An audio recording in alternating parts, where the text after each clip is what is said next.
Върни се спортни вести.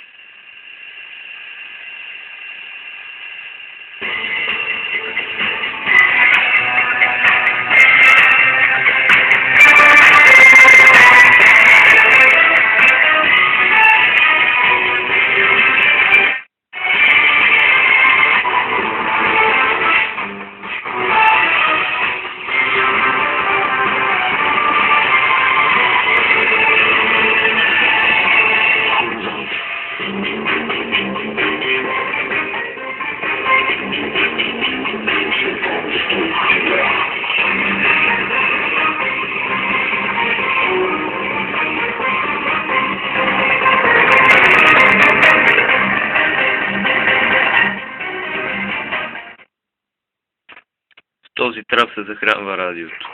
На 120 волта работи. Той трябва да ги преобразува от 220 на 120. С Георги Бангиев, Божан Петров, аз съм Петър Волгин. Днес ще говорим по темата за омразата, която се шири в българското общество, за недоверието, страха, а също така и чувството за неприязън. Това